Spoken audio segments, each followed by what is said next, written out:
너 같은 덩어리가 내 옆에 있는 게 얼마나 지옥 같았는지 알아?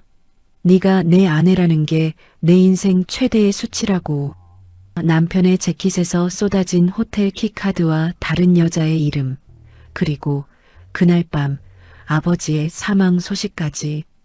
폭우가 쏟아지는 한밤중 신발도 신지 못한 채 대문 밖으로 내던져진 그녀의 손에는 낡은 지갑 하나뿐이었습니다. 하지만 그들은 몰랐습니다. 그날 밤 쫓겨났던 뚱뚱한 은설이가 2년 후 몰라보게 달라진 완벽한 모습으로 자신들의 목숨을 줄 것이란 것을. 오늘의 사연 시작합니다. 오늘도 함께 해주셔서 감사합니다. 구독과 좋아요를 눌러주시면 여러분에게 행운이 가득 찾아올 거예요. 오늘 하루도 행복하고 기쁜 일만 가득하시길 바랍니다. 세상 모든 사연을 정성스레 녹여내서 전하는 꼬순이네입니다. 저희 영상은 실화 바탕의 재구성 또는 창작된 시나리오를 바탕으로 제작되었으며 시각적인 몰입감을 위해 AI 생성 이미지를 활용했습니다. 따뜻한 마음으로 시청해 주시면 감사하겠습니다. 새벽 4시 혜성그룹 대저택의 주방에서 은설이가 칼등으로 마늘을 으깨고 있었습니다. 결혼 3주년 기념 연회를 위해 50인분의 음식을 혼자 준비하라는 시어머니 권명자의 엄명이 떨어진 것은 이틀 전이었습니다. 설이의 손등에는 어제 튀김을 하다 튄 기름에 데인 화상 자국이 붉게 부풀어 있었고 손가락 마디마다 반창고가 덕지덕지 붙어 있었습니다. 후! 설이가 이마에 땀을 팔뚝으로 훔치며 짧은 한숨을 내쉬었습니다. 주방 조리대 위에는 아직 손질하지 못한 갈비찜용 소갈비 10근과 잡채 재료, 전 부칠 반죽이 산더미처럼 쌓여 있었습니다. 설이가 끓고 있는 갈비찜 냄비의 뚜껑을 열고 간을 보려는 순간 주방 문이 벌컥 열렸습니다. 이게 무슨 냄새야? 아주 집안 망신을 시키려고 작정을 했구나. 권명자가 실크 가운을 두른 채 주방으로 들어서며 코를 찡그렸습니다. 명자가 냄비 앞으로 다가와 국자로 국물을 떠서 한 모금 맛본 뒤 국자를 조리대 위에 탁 내려놓았습니다. 에이 퇴, 짜서 못 먹겠네. 너는 3년 동안 이 집 밥을 먹고도 우리 집 입맛 하나를 못 맞추니? 정말 머리가 나쁜 거니 아니면 게으른 거니? 어머님 죄송합니다. 다시 간을 맞춰볼게요. 바로 다시. 설이가 냄비 손잡이를 잡으려는 순간 명자가 냄비를 확 잡아채 바닥에 쏟아버렸습니다. 어머님.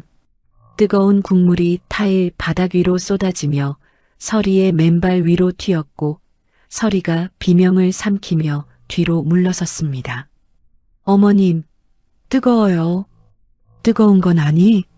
정신 번쩍 나라고 부은 거다. 이따위 음식을 손님들 앞에 내놓을 셈이었어? 당장 치우고 처음부터 다시 해. 못하겠으면 이 집에서 네가 설 자리는 없는 줄 알아. 명자의 날카로운 실내화 소리가 복도를 따라 멀어졌습니다. 설이가 천천히 바닥에 무릎을 꿇고 쏟아진 갈비찜을 걸레로 닦기 시작했습니다. 화상을 입은 손등에 뜨거운 국물이 스며들었지만 설이는 입술을 깨물며 소리를 내지 않았습니다. 오후 5시 대저택의 정원과 연회장에 하객들이 모여들기 시작했습니다. 설이는 14시간 동안 쉬지 않고 음식을 만들어 간신히 50인분의 상을 차렸습니다. 땀에 젖은 앞치마를 두른 채 마지막 접시를 연회장으로 나르던 설이의 앞을 남편 구태준이 가로막았습니다. 어우 냄새. 야, 너 그 꼴로 손님들 앞에 나올 거야? 제발 생각 좀 하고 살아. 태준이 설이의 앞치마를 위아래로 훑어보며 입꼬리를 비틀었습니다. 땀 냄새가 진동을 하잖아. 사람들 밥맛 떨어지게 시리. 제발 좀 창피한 줄 알아라. 태준 씨, 나 아침부터 한숨도 못 자고 준비했어. 너무 힘들어서. 누가 하래? 네가 잘했어 봐. 어머니가 시키셨겠어? 됐어. 입 닥치고 저 구석에 처박혀 있어. 눈에 띄기만 해봐. 가만 안 둬. 태준이 손등으로 서리를 툭 밀치며 연회장으로 들어갔습니다. 서리가 접시를 든 채 잠시 멈춰서서 태준의 뒷모습을 바라보았습니다. 서리의 눈가가 붉어졌지만 서리는 고개를 숙이고 연회장 안으로 발걸음을 옮겼습니다. 연회장 한쪽에서 재벌가 부인 서너 명이 샴페인 잔을 기울이며 수군거리고 있었습니다. 어머, 저 여자 좀 봐. 저 사람이 혜성그룹 며느리래. 볼 때마다 참 믿기지가 않아. 호호, 그러게 말이야. 혜성그룹의 유일한 오점이니 흉물이니 하더니 소문이 딱 맞네. 아휴, 저 몸매 좀 봐. 옷은 또 저게 뭐야? 시장 바닥에서 일하는 사람 데려다 놓은 것 같아. 태준 씨가 아까워 죽겠어. 부인들이 부채로 입을 가리며 킥킥거렸습니다.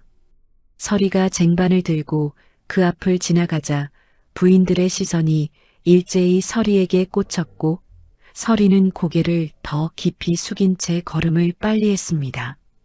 연애가 무르익을 무렵 서리가 빈 접시들을 치우기 위해 복도를 지나다 태준의 재킷이 의자 등받이에 걸려 있는 것을 발견했습니다. 재킷 안주머니에서 무언가가 삐죽 튀어나와 있었습니다. 서리가 손을 뻗어 꺼내보니 호텔 키카드 한 장과 접힌 영수증이었습니다. 영수증에는 명품 매장 이름 아래 유라라는 수령인 이름이 또렷하게 적혀 있었고 금액은 800만 원이었습니다. 서리의 손가락이 영수증을 쥔 채 가늘게 떨리기 시작했습니다. 서리가 영수증을 주머니에 넣고 2층 서재로 향했습니다.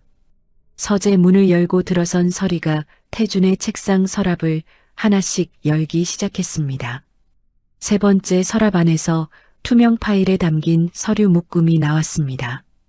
서류의 첫 장에는 해외 이주 계획서라는 제목이 적혀 있었고 두 번째 장에는 서리의 이름이 빠진 채 태준과 신유라의 이름만 올라있는 해외 계좌 이체 내역이 있었습니다. 서리가 서류를 들고 있는 두 손이 사시나무처럼 떨렸습니다. 서리의 입술이 파르르 떨리며 눈에서 뜨거운 눈물이 한 줄기 흘러내렸습니다. 서류를 품에 안고 서재를 나서는 순간 술 냄새를 풍기며 태준이 복도 끝에서 걸어오고 있었습니다. 태준의 눈이 서리가 안고 있는 서류에 멈추었고 태준의 얼굴이 순식간에 굳어졌습니다. 너 지금 거기서 뭐해? 내 물건에 손댔어? 태준 씨, 이게 다 뭐야? 유라가 누구야? 우리 몰래 해외로 도망가려던 거야? 나한테 어떻게 이래? 서리가 서류를 태준 앞으로 내밀며 목소리를 높였습니다. 태준이 성큼 다가와 서리의 뺨을 세게 후려쳤습니다. 이게 어디서 소리를 질러? 네가 뭔데 내 물건을 뒤져? 죽고 싶어? 태준이 서리의 손에서 서류를 낚아채며 서리의 멱살을 잡고 벽으로 거칠게 밀어붙였습니다. 태준 씨, 나 당신 아내잖아. 3년 동안 내가 당신한테 어떻게 했는데? 아내, 웃기지 마. 너 같은 덩어리가 내 옆에 있는 게 얼마나 지옥 같았는지 알아? 네가 내 아내라는 게 내 인생 최대의 수치라고. 너만 없었으면 난 진작에 행복했어. 태준이 서리를 밀쳐내고 서류를 재킷 안에 쑤셔 넣으며 계단을 내려갔습니다. 서리가 벽을 짚고 천천히 바닥에 주저앉았습니다. 뺨이 화끈거렸고 목 안쪽에서 울음이 치밀어 올랐지만 소리를 내지 못했습니다. 바로 그때 서리의 주머니 안에서 휴대전화가 진동했습니다. 화면에 뜬 뉴스 속보의 제목은 은종석 회장 소유 공장, 갑작스러운 부도 처리였습니다. 서리의 눈이 커지며 화면을 내리는 손가락이 얼어붙었습니다. 그 아래에 또 하나의 알림이 떠올랐습니다. 은종석 회장, 급성 심근경색으로 별세. 아버지. 안 돼, 아버지. 서리가 휴대전화를 두 손으로 움켜쥐며 복도 바닥에 이마를 박았습니다. 목 안에서 터져나오는 울음소리가 텅 빈 복도를 가득 채웠습니다. 서리가 비틀거리며 일어나 1층으로 내려갔습니다. 현관에서 외투를 집으려는 서리 앞을 명자가 가로막았습니다. 어딜 나가? 정신 나갔니? 어머님, 저희 아버지가 돌아가셨대요. 지금 당장 가야 해요. 제발 보내주세요, 어머님. 서리가 명자의 팔을 붙잡고 애원했습니다. 이거 안 나. 어디서 재수없게 죽었다는 소리를 해. 망한 집구석 초상에 우리 집 사람이 가면 애군 들어. 절대로 못 가. 어머님, 제발요. 마지막 가시는 길이라도 봐야 해요. 시끄러워. 얘들아, 이 물건 당장 방에다 가둬. 명자가 손짓하자 경호원 2명이 다가와 서리의 양팔을 잡았습니다. 서리가 발버둥을 치며 소리를 질렀지만 경호원들은 서리를 2층 빈방으로 끌고 가 문을 잠갔습니다. 서리가 잠긴 방 안에서 문을 주먹으로 두드리며 울부짖는 동안 명자는 가사 도우미 1명을 불러 작은 상자를 건넸습니다. 상자 안에는 혜성 가문 며느리의 상징인 백조 문양 다이아몬드 목걸이가 들어 있었습니다. 이거 전용 가방 속에 몰래 넣어. 아무도 모르게 조용히 해. 가사 도우미가 고개를 끄덕이고 서리의 낡은 가방 안에 목걸이를 밀어 넣었습니다. 1시간 뒤 명자가 경호원들을 대동하고 방문을 들이닥쳤습니다. 가방 뒤져봐. 경호원이 서리의 가방을 털자 낡은 옷가지 사이로 반짝이는 다이아몬드 목걸이가 툭 떨어졌습니다. 서리의 얼굴이 하얗게 질렸습니다. 어머님, 저 아닙니다. 저는 저걸 본 적도 없어요. 제발 믿어주세요. 도둑년이 이제 발뺌까지 해? 이래서 근본 없는 집안 애들은 안 된다니까. 명자가 차갑게 내뱉으며 서리의 앞에 서류 3장을 내밀었습니다. 이혼 서류, 재산 포기 각서, 그리고 친정집 부지 매각 승인서였습니다. 여기 당장 도장 찍어. 아니면 경찰에 신고해서 너 감옥에 쳐넣을 줄 알아. 내 아비 장례식에 수갑 차고 끌려가고 싶어? 서리가 태준을 돌아보았습니다. 태준은 소파에 앉아 휴대전화만 보고 있었습니다. 화면에는 유라라는 이름이 반짝이고 있었습니다. 태준은 서리를 쳐다보지도 않았습니다. 서리의 손이 부들부들 떨리며 인주를 찍고 서류 위에 지장을 꾹 눌렀습니다. 눈물이 서류 위로 뚝뚝 떨어져 얼룩이 졌습니다. 밤 11시 하늘에서 천둥이 울리며 기록적인 폭우가 쏟아지기 시작했습니다. 대저택의 육중한 현관문이 안쪽에서 거칠게 열렸고 경호원 2명이 서리의 양팔을 잡고 끌어냈습니다. 이거 놓으세요. 제발 신발이라도 신고 가게 해주세요. 제발요. 서리가 비명을 지르며 버텼지만 경호원들은 서리를 쏟아지는 빗줄기 넘어 아스팔트 위로 팽개쳤습니다. 서리는 신발도 신지 못한 맨발이었고 손에는 아버지가 사주셨던 낡은 지갑과 인장만이 쥐어져 있었습니다. 대문 안쪽에서 명자가 쏟아지는 비를 보며 서리를 내려다보았습니다. 다시는 이 근처에 나타나지 마. 혜성 가문 근처에 그림자라도 보이면 그땐 정말 가만 안 둬. 썩 물러가. 명자가 서리를 향해 침을 뱉고 매몰차게 돌아섰습니다. 철컥 거대한 대문이 닫혔습니다. 서리가 닫힌 대문을 2 손으로 긁으며 울부짖었습니다. 열어주세요. 제발 열어주세요. 손톱이 깨져 피가 났지만 서리는 멈출 수 없었습니다. 그때 대저택 옆 도로로 검은 승용차 한 대가 빠져나왔습니다. 뒷좌석에는 태준이 낯선 여자와 다정하게 웃고 있었습니다. 차는 빗속을 뚫고 시원하게 달려 사라졌습니다. 서리가 천천히 대문에서 손을 떼었습니다.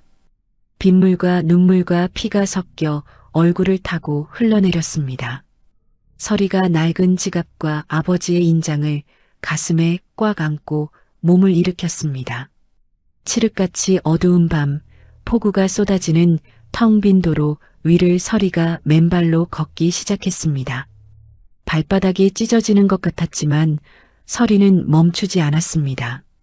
이를 악물고 서리는 어둠 속으로 한 발 한 발 걸어갔습니다. 폭우 속에서 몇 시간을 걸었는지 알 수 없었습니다. 서리의 맨발은 아스팔트에 긁혀 피가 배어 나왔고 온몸은 빗물에 젖어 체온이 급격히 떨어지고 있었습니다. 서리의 이가 딱딱 부딪히며 소리를 냈고 무릎이 풀리며 몸이 앞으로 기울었습니다. 서리의 발걸음이 어린 시절 아버지와 함께 살았던 옛 동네에 닿았습니다. 서리가 흐릿한 눈으로 공원 입구의 낡은 간판을 알아보았습니다. 서리가 공원 안쪽 벤치 밑으로 몸을 밀어넣고 웅크렸습니다. 낡은 지갑과 인장을 가슴에 꼭 품은 채 서리의 의식이 서서히 꺼져갔습니다. 다음 날 아침 고물을 줍던 한 노인이 벤치 밑에서 축 늘어진 서리를 발견했습니다. 아이고, 이게 누구야? 이 사람아, 정신 좀 차려봐. 숨은 붙어 있는 거야? 노인이 놀라 자빠질 뻔하며 서리의 코앞에 손등을 대보았습니다. 가느다란 숨결이 느껴지자 노인이 서리의 어깨를 마구 흔들었습니다. 이봐요. 죽으면 안 돼. 젊은 사람이 여기서 왜 이러고 있어? 응? 정신 차려. 서리의 입술이 파랗게 질려 있었고 몸이 얼음장처럼 차가웠습니다. 노인이 리어카에 실린 고무를 밀어내고 서리를 겨우 리어카 위에 눕혔습니다. 노인의 단칸방은 공원에서 두 골목 떨어진 반지하였습니다. 노인이 서리를 방 안으로 옮기고 전기장판을 켠 뒤 주전자에 물을 올렸습니다. 서리가 눈을 뜬 것은 그날 저녁이었습니다. 천장의 형광등 불빛이 눈에 들어오자 서리가 몸을 움찔하며 벌떡 일어났습니다. 여기가 어디예요? 괜찮아. 공원에서 아주 송장처럼 쓰러져 있길래 내가 데려왔어. 자, 이거 따뜻할 때 얼른 마셔. 노인이 컵에 따뜻한 물을 담아 서리 앞에 내밀었습니다. 서리가 두 손으로 컵을 받아 한 모금 마셨습니다. 따뜻한 물이 목을 타고 내려가자 서리의 눈에서 눈물이 주르륵 흘러내렸습니다. 아이고, 무슨 사연이 있길래 그 빗속에서. 불쌍하기도 하지. 노인이 서리의 등을 토닥이며 아무 말 없이 곁에 앉아 있었습니다.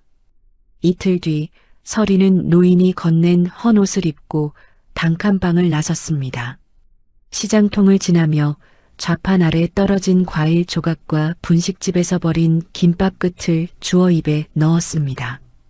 허기를 달래며 골목을 돌 때마다 행인들이 서리의 행색을 보고 고개를 돌렸습니다. 서리가 시장 한편의 국밥집 앞에 걸린 텔레비전을 멈춰서서 바라보았습니다. 화면에 서리의 이름 석자가 떠 있었습니다.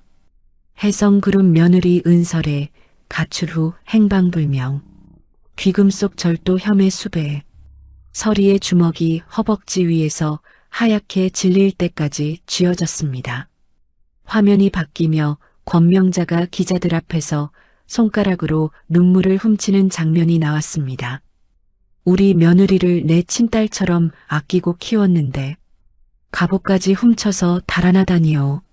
우리 가족은 지금 가슴이 찢어집니다. 서리의 이빨이 아래 입술을 깨물었고 입술 사이로 피가 번졌습니다. 아니, 저 할망구가 어디서 거짓말을. 내가 언제. 국밥집 주인이 밖으로 나와 서리를 획 쫓아냈습니다.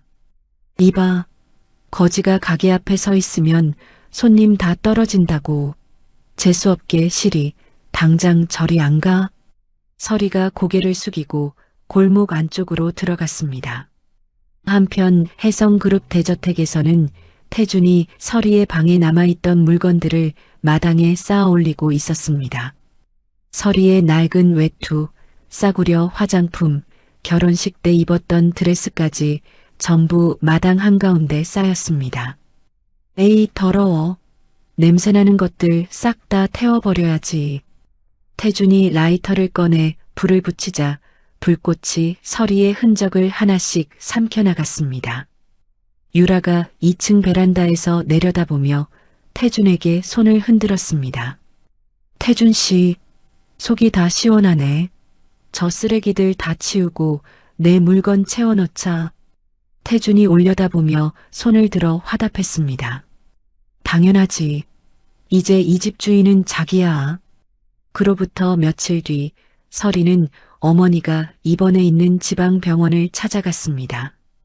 버스비가 없어 30리를 걸어서 도착한 병원 로비에서 서리가 걸음을 멈췄습니다. 어머니의 병실이 있는 3층 복도 입구에 검은 양복을 입은 남자 2명이 서 있었습니다. 서리가 기둥 뒤에 몸을 숨기고 그들의 대화를 들었습니다. 야, 정신 똑바로 차려. 권 여사님이 그 도둑년 나타나면 바로 잡아두라고 했어. 놓치면 우리 목이 날아간다고. 서리의 손톱이 기둥의 페인트를 긁었습니다. 서리가 이를 악물며 병원 입구로 돌아 나왔습니다. 1층 복도의 화장실에 들어선 서리가 거울 앞에 섰습니다.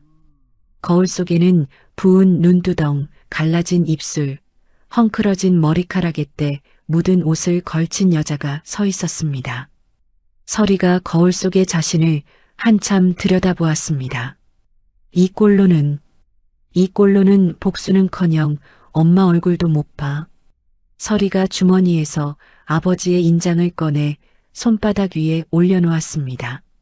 나무로 깎은 인장의 모서리가 서리의 손금 위에 단단하게 눌렸습니다.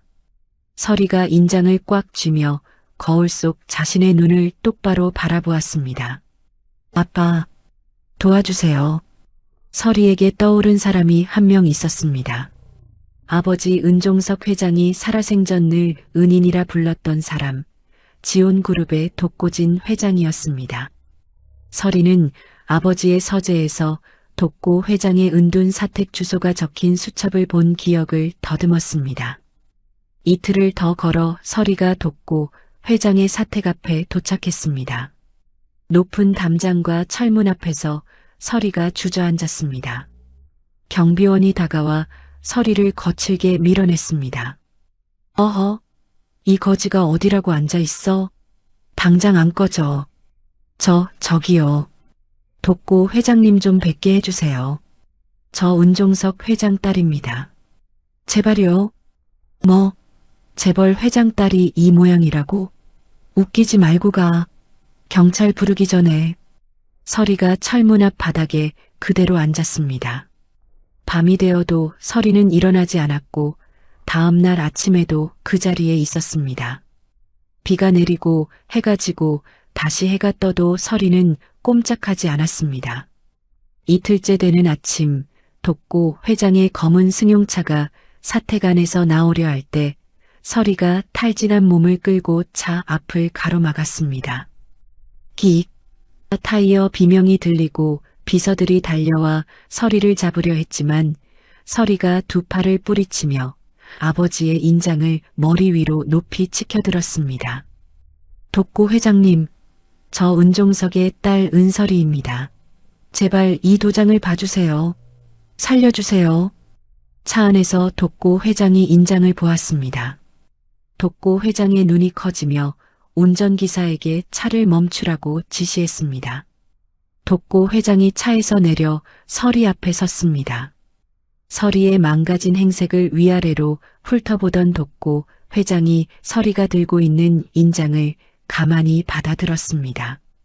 인장 밑면에 새겨진 종석이라는 두 글자를 확인한 독고 회장의 턱 근육이 미세하게 떨렸습니다. 아니, 네가 종석이 딸이란 말이냐? 어쩌다 이 지경이 되어서. 회장님, 일단 안으로 들어가자. 애야, 어서 일어나라. 독고 회장이 짧게 말하고 돌아섰습니다. 서리가 비틀거리는 다리로 독고 회장의 뒤를 따라 사택 안으로 들어갔습니다. 응접실 소파에 앉은 서리에게 따뜻한 차 한 잔이 놓였습니다. 서리가 차를 한 모금 마시고 찻잔을 내려놓은 뒤 입을 열었습니다. 회장님, 저희 아버지가 돌아가셨습니다. 해성그룹 그 인간들이 우리 아버지 공장을 억지로 망가뜨렸어요.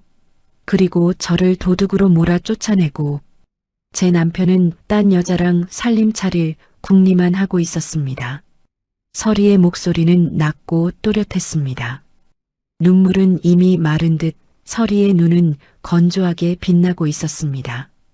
독고 회장이 서리를 말없이 바라보았습니다. 독고 회장의 머릿속에 30년 전 자신의 회사가 망하기 직전에 은종석이 전 재산을 걸고 도와줬던 날의 기억이 스쳐갔습니다. 종석이가 그 착한 사람이 그렇게 허망하게 갔단 말이냐? 아이고, 종석아. 독고 회장이 인장을 내려다보며 나직하게 중얼거렸습니다. 독고 회장이 고개를 들어 서리의 눈을 들여다보았습니다. 서리의 눈 안에는 슬픔이 아니라 시뻘겋게 타오르는 불씨 같은 것이 있었습니다. 서리야. 예, 회장님. 내 아버지 은혜를 내가 아직 반도 못 갚았다. 그런데 내가 하나만 물어보자. 독고 회장이 소파에서 몸을 앞으로 기울였습니다. 네가 정말 원하는 게 뭐냐? 돈을 좀 줄까? 아니면 어디 숨어서 살 수 있게 해줄까? 서리가 찻잔 위에 놓인 자신의 손을 내려다보았습니다. 갈라진 손등, 부러진 손톱, 화상 자국이 남은 손가락이었습니다. 서리가 고개를 들고 독고 회장의 눈을 똑바로 쳐다보았습니다. 복수요. 저를 개처럼 끌어낸 그 사람들 똑같이 발밑에 기게 만들고 싶습니다. 그게 제 소원입니다. 독고 회장이 한참 동안 서리를 바라보다가 천천히 고개를 끄덕였습니다. 좋다. 하지만 그러려면 은설이라는 이름은 오늘로 죽어야 한다.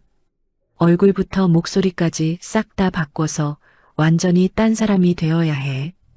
뼈를 깎는 고통일 텐데 각오됐냐? 예, 죽는 것보다 더한 일도 하겠습니다. 서리가 단 한 글자로 대답했습니다. 그날 밤 서리는 독고 회장의 비서가 준비한 차를 타고 지온 그룹 소유의 비밀 별장으로 이동했습니다. 산속 깊은 곳에 자리한 별장의 문이 열리자 서리가 안으로 들어섰습니다. 문이 닫히는 순간 은서리의 세상은 완전히 차단되었습니다. 별장에서의 인연이 시작되었습니다. 서리는 매일 아침 5시에 일어나 별장 주변 산길을 10km씩 달렸습니다. 처음에는 200m도 못 가서 외갰거리며 주저앉았고 흙바닥을 기며 눈물을 쏟았습니다. 그때마다 서리는 시어머니가 자기를 밀쳐내던 손, 남편이 뺨을 때리던 그 더러운 얼굴을 떠올리며 이를 악물고 일어났습니다. 내가 꼭 너희들 다 죽여버릴 거야. 소금기 하나 없는 밍밍한 음식은 모래알 씹는 것 같았지만 서리는 한 그릇도 안 남기고 싹싹 긁어 먹었습니다. 독고 회장이 보내준 선생님들이 매일 붙어서 공부를 시켰고 말투 하나, 걸음걸이 하나까지 처음부터 다시 배웠습니다. 어느 날 밤 서리가 아버지의 낡은 지갑을 들고 침대에 앉아 있었습니다. 지갑 안쪽이 살짝 뜯어진 게 손끝에 걸렸습니다. 이게 뭐지? 서리가 안감을 조심스럽게 뜯자 그 안에서 손톱만 한 작은 카드가 툭 떨어졌습니다. 서리가 카드를 컴퓨터에 넣자 화면에 글씨가 빽빽하게 떴습니다. 해성그룹이 돈을 어떻게 빼돌렸는지, 누구 이름으로 통장을 만들었는지 죄다 적혀 있었습니다. 서리의 눈이 번쩍 뜨였습니다. 세상에, 아버지가 이걸 다 모아두셨구나. 아빠 고마워요. 이제 됐어. 서리가 카드를 손바닥 위에 올려놓고 한참을 내려다보았습니다. 2년이 흘렀습니다. 별장의 커다란 거울 앞에 한 여자가 서 있었습니다. 살이 쏙 빠져서 날렵해진 얼굴, 쫙 편 어깨, 차갑고 무서운 눈을 가진 여자였습니다. 이 여자는 이제 더 이상 옛날의 은설이가 아니었습니다. 지온그룹의 제일가는 실력자 은가은 본부장이었습니다. 독고 회장이 별장을 찾아와 가은의 앞에 섰습니다. 독고 회장이 가은을 흐뭇하게 쳐다보더니 고개를 끄덕였습니다. 이제 준비 다 됐구나. 해성그룹 놈들이 이번에 스마트시티라는 큰 사업을 하려고 난리다. 거기서부터 싹둑 잘라버려라. 가은이 독고 회장에게 허리를 푹 숙여 인사했습니다. 회장님, 은혜 잊지 않겠습니다. 제 손으로 직접 끝내겠습니다. 가은이 몸을 일으키고 거울 속의 자신을 바라보았습니다. 거울 속 가은의 입꼬리가 살짝 올라갔습니다. 그 웃음은 아주 무섭고도 서늘한 복수의 미소였습니다. 가은은 취임 첫 주부터 해성그룹의 하청업체 3곳과 비밀리에 접촉하여 지분 매입 협상을 시작했습니다. 해성그룹이 눈치채지 못하도록 서로 다른 페이퍼 컴퍼니 4곳을 경유하여 지분을 쪼개어 사들였고 한 달 만에 프로젝트 전체 지분의 20%를 확보했습니다. 소식을 접한 구태준이 비서실장을 불러 책상을 쾅 내리쳤습니다. 뭐? 지온그룹이 우리 프로젝트 지분을 야금야금 사들이고 있다고? 야, 너희들 지금까지 잠자고 있었어? 누구 선에서 이런 일이 벌어진 거야? 당장 안 불어. 그게 지온그룹의 새로운 전략 본부장 은가은이라는 여자가 주도하고 있는 것으로 파악됩니다. 은가은? 이름 한번 생경하네. 어떤 여우인지 내가 직접 봐야겠다. 당장 일정 잡아. 태주는 화를 내면서도 속으로는 지온그룹의 큰돈을 끌어와 프로젝트를 완성시키겠다는 엉뚱한 계산기를 두드리고 있었습니다. 가은은 태준이 자신을 만나려 한다는 보고를 받고 입꼬리를 살짝 올렸습니다. 가은은 태준이 어떤 얼굴에 사족을 못 쓰는지 이미 손바닥 보듯 꿰뚫고 있었습니다. 대회 행사가 열리는 호텔 연회장에 가은이 검은색 원피스에 진주 귀걸이를 걸고 우아하게 나타났습니다. 머리카락을 한쪽으로 넘기고 도도한 자태로 연회장을 가로지르는 가은의 모습에 사람들의 시선이 싹 쏠렸습니다. 태준이 샴페인 잔을 든 채 가은을 발견하고는 눈이 휘둥그레졌습니다. 어우, 저 여자 좀 봐. 모델이야 뭐야? 이봐, 저 사람이 은가은 본부장이야? 예, 맞습니다. 대표님. 태준이 얼른 양복 단추를 채우고 침을 한번 꼴깍 삼키며 가은에게 다가갔습니다. 은가은 본부장님이시죠? 해성그룹 구태준입니다. 아이고, 실물이 훨씬 더 미인이시네요. 뵙게 되어 정말 영광입니다. 태준이 입이 귀에 걸리도록 웃으며 손을 내밀었습니다. 가은이 태준의 손을 가볍게 잡았습니다. 태준의 손바닥이 닿는 순간 가은의 손끝이 파르르 떨렸지만 겉으로는 얼음장처럼 차가운 미소를 유지했습니다. 구 대표님 반갑습니다. 성함은 익히 들었습니다. 가은이 미소를 지으며 손을 차갑게 뗐습니다. 태준이 가은의 얼굴을 넉나간 사람처럼 빤히 바라보며 수작을 걸었습니다. 본부장님처럼 유능한 분과 함께라면 무슨 일이든 안 되겠습니까? 오늘 저녁에 조용한 곳에서 식사라도 한번 하시죠. 제가 아주 근사한 곳을 압니다. 식사보다는 협상 테이블에서 뵙는 게 제 스타일이라서요.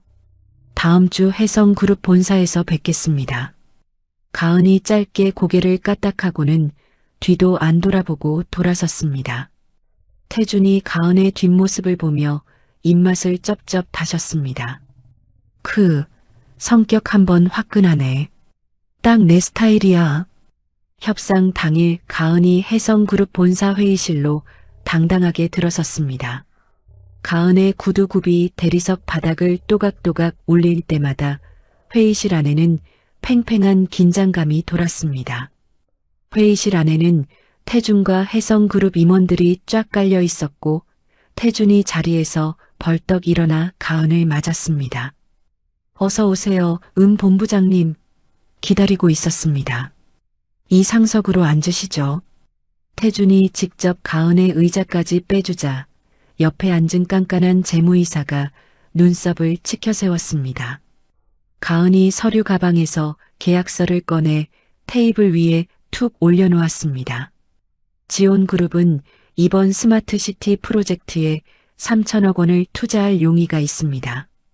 하지만 세상에 공짜는 없죠. 조건이 있습니다. 조건요? 아이고, 본부장님이 하시는 말씀인데 뭔들 못 들어드리겠습니까? 말씀하시죠. 구 대표님의 개인 지분을 담보로 내놓으십시오. 회의실 안이 찬물을 끼얹은 듯 조용해지더니 이내 임원들 사이에서 웅성거리는 소리가 터져 나왔습니다. 아니, 본부장님, 이건 말이 안 됩니다. 대표님 개인 지분을 담보로 잡히다니요. 이건 너무 지나친 요구 아닙니까? 재무이사가 펄쩍 뛰며 반대했지만 가은은 눈 하나 깜짝 안 했습니다. 구 대표님 판단에 맡기겠습니다. 싫으시면 저희는 다른 파트너를 찾으면 그만이니까요. 전 바빠서 이만. 가은이 일어나는 신용을 하자 태준이 다급하게 가은의 팔을 붙잡으려 했습니다. 잠깐만요, 가은 씨. 아니, 본부장님, 사인하겠습니다. 사나이가 칼을 뽑았으면 무라도 썰어야지 그까짓 사인 못하겠습니까? 태준이 펜을 휘갈겨 계약서에 사인을 해버렸습니다. 임원들이 뒷목을 잡았지만 태준은 가은의 얼굴을 보느라 정신이 없었습니다. 가은이 계약서를 챙기며 입꼬리를 비릿하게 올렸습니다. 그 순간 회의실 뒤편에서 지켜보던 시어머니 권명자의 눈이 가늘어졌습니다. 명자는 가은의 목소리와 고개를 까딱하는 모양새에서 묘하게 낯익은 기분을 느꼈습니다. 이상하다. 어디서 본 것 같은데. 누구랑 참 닮았단 말이야. 회의가 끝나자마자 명자가 신복을 조용히 복도로 불러냈습니다. 야, 저 여자 뒷조사 싹 해봐. 학교는 어디 나왔는지, 부모는 누구인지, 꼬투리 잡힐 거 없나 샅샅이 뒤져보라고. 사진도 몰래 찍어서 가져와. 신복이 며칠을 밤새워 조사했지만 가은의 이력은 유리알처럼 깨끗했습니다. 독고 회장이 명문대 졸업장에 해외 경력까지 돈으로 싹 발라놓은 가짜 프로필은 그야말로 완벽했습니다. 사모님 조사해봤는데 이력에 문제는 전혀 없습니다. 아주 엘리트 중의 엘리트입니다. 명자가 보고서를 뚫어지게 쳐다보며 입술을 실룩거렸습니다. 채, 너무 깨끗해도 이상한 법인데. 그때 태준의 내연녀 유라가 명자의 방에 들이닥쳤습니다. 유라가 소파에 털썩 앉으며 입술을 툭 내밀었습니다. 어머님, 저 은가은이라는 여자 정체가 뭐예요? 태준 오빠가 요즘 그 여자한테 넋이 나가서 나한테 전화도 안 한다고요. 어머님, 저 여자 가만두면 안 돼요. 너나 잘해. 네가 태준이 마음 하나 못 잡고 나한테 와서 징징대니? 저 여자가 쓸모 있으면 쓰고 필요 없으면 버리는 거야. 그건 너도 마찬가지고. 명자의 불호령에 유라는 입을 삐죽거리며 입술만 깨물었습니다. 며칠 뒤 가은에게 독고 회장의 전화가 걸려왔습니다. 가은아, 시어머니 권명자가 내 머리카락이라도 주우려고 사람을 붙였다. 내 쓰레기통을 뒤지는 놈들이 있으니 조심해라. 회장님, 걱정 마세요. 오히려 그 노인네가 제 덫에 걸린 겁니다. 가은은 다음 날 명자의 신복이 지켜보는 것을 뻔히 알면서 칫솔과 머리카락이 든 쓰레기 봉투를 얌체처럼 버렸습니다. 물론 그 안에는 미리 구해놓은 엉뚱한 사람의 머리카락과 칫솔이 들어 있었습니다. 명자가 유전자 검사 결과지를 받아들고는 눈을 동그랗게 떴습니다. 불일치? 은설이랑 전혀 다른 사람이라고? 명자가 의자에 몸을 기대며 한숨을 내쉬었습니다. 휴, 내가 너무 예민했나 보군. 죽은 년이 살아 돌아올 리가 없지. 의심이 가라앉아 명자는 가은의 돈이 더 탐이 났습니다. 야, 은가은 본부장 우리 집 저녁 식사에 초대해라. 어떤 여자인지 내 옆에 두고 찬찬히 뜯어봐야겠어. 초대장을 받은 가은은 주먹을 불끈 쥐었습니다. 드디어 그 지옥 같은 집구석에 다시 들어가는구나. 저녁 식사 날 가은이 혜성그룹 대저택의 현관문을 열었습니다. 가은의 구두굽이 대리석을 밟는 소리가 거실에 울려 퍼졌습니다. 2년 전 맨발로 질질 끌려나갔던 바로 그 바닥이었습니다. 가은은 구두굽으로 바닥을 꽉 눌렀습니다. 똑똑히 봐라. 내가 어떻게 돌아왔는지. 식사 자리에서 명자가 아끼는 비싼 접시에 음식을 담아내왔습니다. 가은이 접시를 들어 요리조리 살펴보더니 한마디 던졌습니다. 어머, 접시가 참 귀하네요.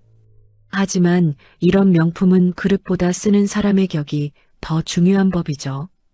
격이 안 맞는 사람이 쓰면 사발만도 못한 법이니까요. 명자의 젓가락질이 뚝 멈췄습니다. 가은의 눈에 서늘한 빛이 돌았지만 명자는 그저 기가 세다고만 생각했습니다. 식사가 끝나고 태준이 가은에게 살랑거리며 다가왔습니다. 가은 씨, 드릴 게 있습니다. 우리 아버지가 아끼시던 별장인데 가은 씨한테 선물하고 싶어서요. 제 마음입니다. 태준이 침까지 튀기며 별장 열쇠를 내밀자 가은이 비웃듯 짧게 웃었습니다. 별장요? 뭐 주신다니 받아는 드릴게요. 명자와 태준이 잠시 자리를 비운 사이 가은은 재빨리 2층 서재로 숨어들었습니다. 서랍을 뒤지자 명자가 몰래 숨겨둔 검은 장부가 나왔습니다. 장부를 펼치자 명자가 서리의 친정 아버지를 어떻게 망가뜨렸는지 그 더러운 기록들이 줄줄이 적혀 있었습니다. 가은이 손을 떨며 휴대폰으로 사진을 찍기 시작했습니다. 찰칵 소리가 날까봐 숨도 안 쉬고 찍고 있는데 갑자기 문 손잡이가 돌아갔습니다. 가은이 번개같이 휴대폰을 숨기고 책상 위 도자기를 손에 들었습니다. 명자가 문을 열고 들어오며 눈을 부릅떴습니다. 거기서 뭐 하는 거야? 아유 어머님. 서재 구경하다가 이 도자기가 너무 예뻐서 구경하고 있었어요. 참 고급스럽네요. 가은이 천연덕스럽게 도자기를 돌려보며 생글생글 웃었습니다. 명자가 가은을 매섭게 노려봤습니다. 도자기는 제자리에 놔. 아주 비싼 거니까 손 타면 안 돼. 그럼요. 아주 조심조심 다뤄드려야죠. 가은이 도자기를 내려놓고 서재를 나섰습니다. 주머니 속 휴대폰이 묵직하게 느껴졌습니다. 다 잡았다. 이 악마들아. 그날 밤 명자는 잠자리에 누웠지만 영 잠이 오지 않았습니다. 새벽에 신복에게 전화를 걸어 다시 소리를 질렀습니다. 야, 아무래도 이상해. 그 여자 눈빛이 예사롭지 않아. 은설이가 쓰러졌던 그 동네 다시 샅샅이 뒤져봐. 설이 본 놈이 분명 있을 거야. 하지만 가은은 이미 독고 회장과 손을 써놓은 상태였습니다. 설이를 도와줬던 노인과 시장 사람들은 이미 자취를 감췄거나 입을 꾹 다물고 있었습니다.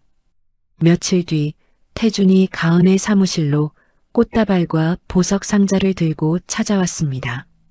가은 씨, 이제 우리 사업 얘기 말고 개인적으로 진지하게 만납시다. 나 정말 가은 씨한테 푹 빠졌어요. 태준이 상자를 열어 번쩍이는 반지를 내밀었습니다. 가은이 그 반지를 보며 속으로 코방귀를 뀌었습니다. 구 대표님, 성격도 급하시네. 전 품격 없는 곳에선 약혼 안 해요. 전통 있는 가문의 정원 정도는 돼야 제격에 맞지 않겠어요? 태준의 입이 찢어졌습니다. 아이고, 그럼요. 우리 집 본체 정원에서 합시다. 날짜는 가은 씨가 정하세요. 가은이 달력을 보며 날짜 하나를 딱 짚었습니다.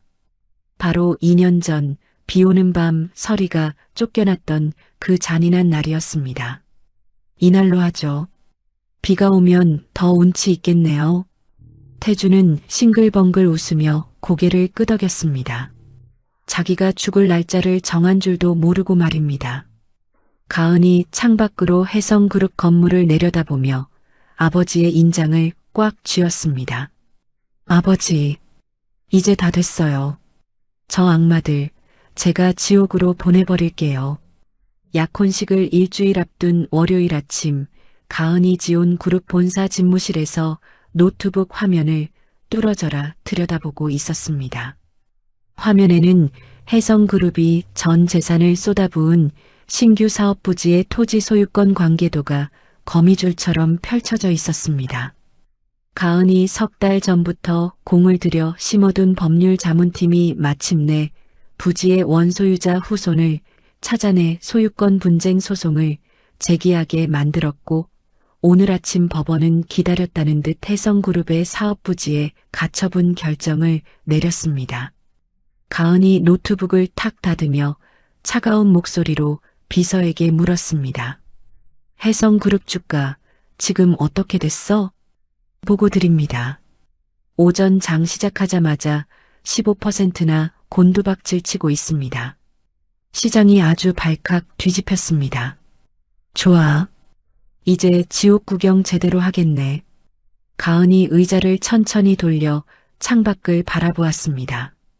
해성그룹 본사 건물의 유리벽에 오전 햇빛이 반사되어 눈이 부셨지만 가은의 눈은 독사처럼 그 건물에 고정된 채 미동도 하지 않았습니다.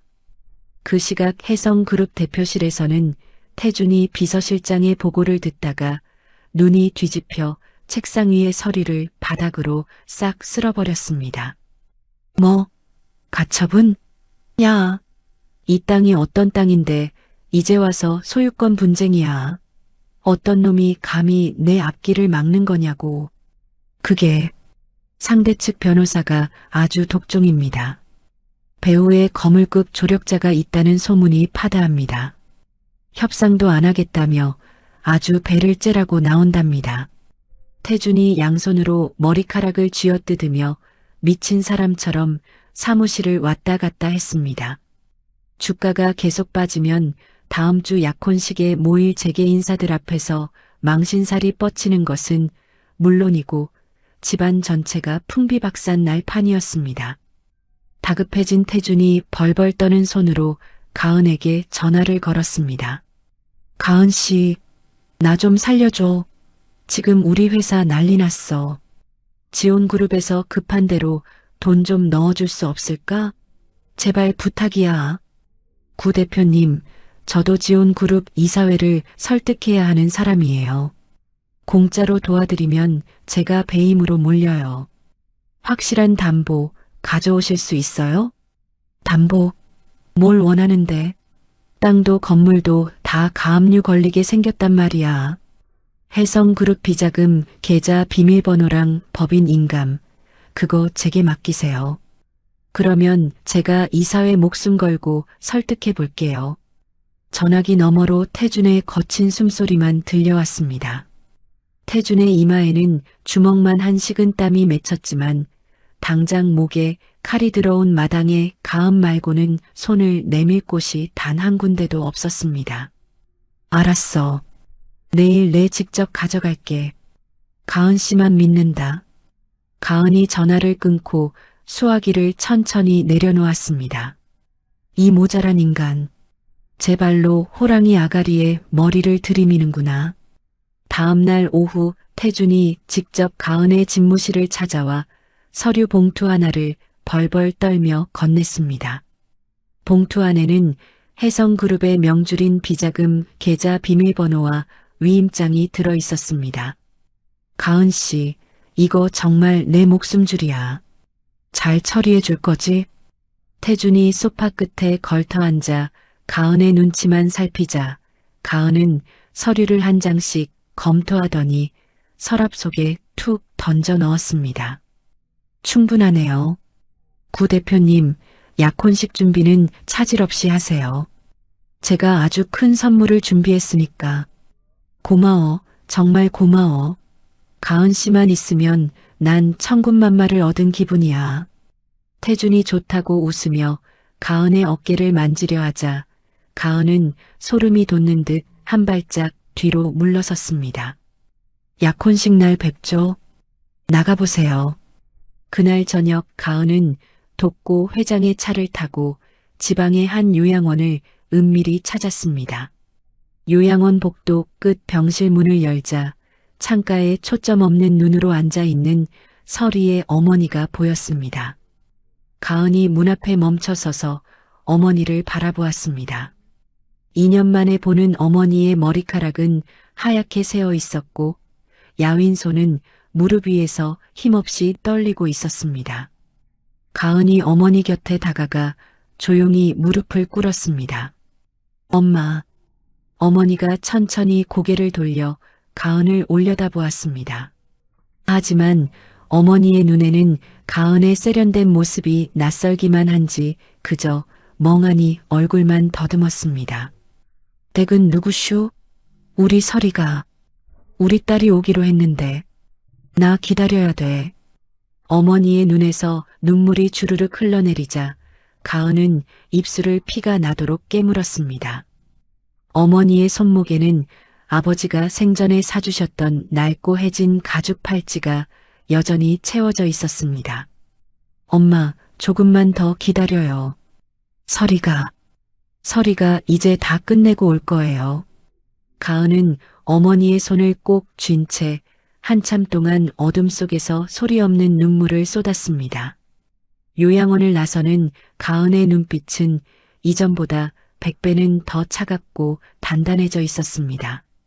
반드시 피눈물을 쏟게 만들겠어. 같은 시각 시어머니 권명자가 신복으로부터 전화를 받고 찻잔을 바닥에 내던졌습니다. 뭐라고?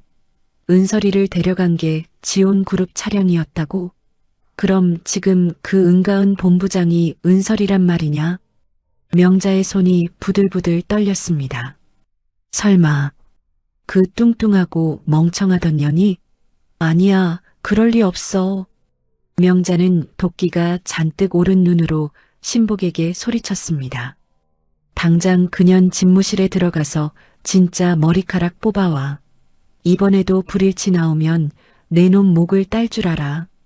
이틀 뒤 명자의 신복이 청소부로 변장해 가은의 집무실에 몰래 침입했습니다.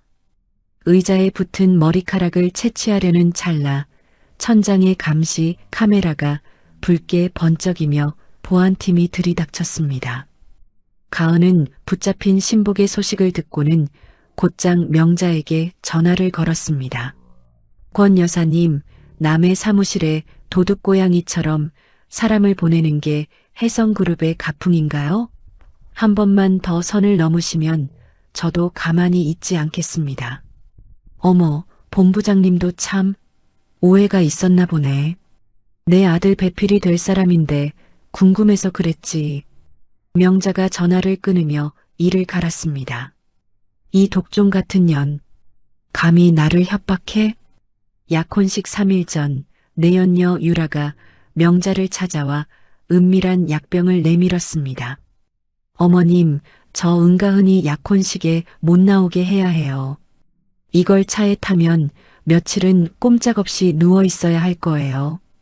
명자가 음흉하게 웃으며 약병을 챙겼지만 가은은 이미 모든 대화를 도청하며 지켜보고 있었습니다. 나를 독살하려 해?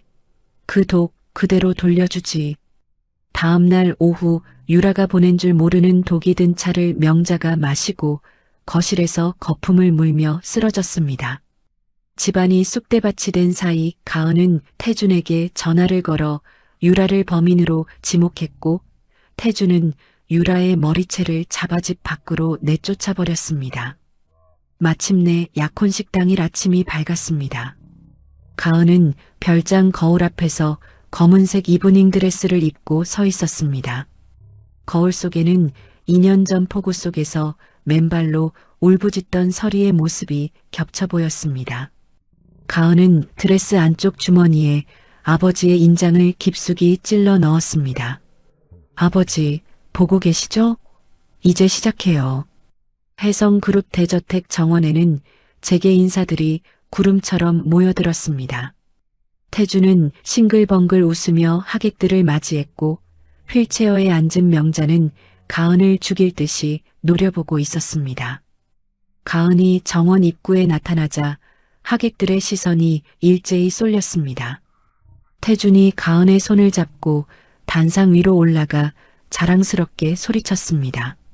여러분, 제 인생의 동반자 은가은 씨를 소개합니다. 태준이 보석 상자를 열어 반지를 꺼냈습니다. 그런데 그 반지는 2년 전 서리를 도둑으로 몰았던 그 백조 문양 목걸이와 똑같은 디자인이었습니다.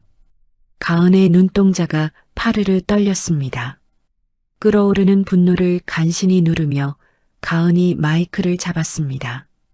축하해 주셔서 감사합니다. 그런데 약혼 반지보다 더 재미있는 선물을 준비했어요. 자, 화면을 봐주시죠. 대형 스크린에 영상이 흐르기 시작했습니다. 태준과 유라의 난잡한 불륜 현장, 명자가 서리의 아버지를 파멸시키라고 지시하는 통화 녹음, 가리고 비자금 장부까지 낱낱이 공개되었습니다. 정원은 순식간에 아수라장이 되었습니다. 태주는 사색이 되어 주저앉았고 명자는 거품을 물며 소리를 질렀습니다.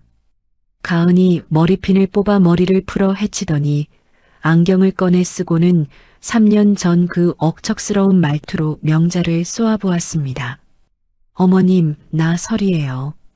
저녁국이 좀 싱거웠죠? 이제 제가 아주 맵게 다시 끓여드릴게요. 뭐, 은설에? 명자와 태준이 경악하며 뒷걸음질 치는 순간 정원 입구로 검찰 수사관들이 들이닥쳤습니다. 권명자, 구태준, 횡령 및 살인교사 혐의로 긴급 체포한다. 명자가 비명을 지르며 체포되는 동안 가은은 단상 위에서 그 광경을 차갑게 내려다보았습니다.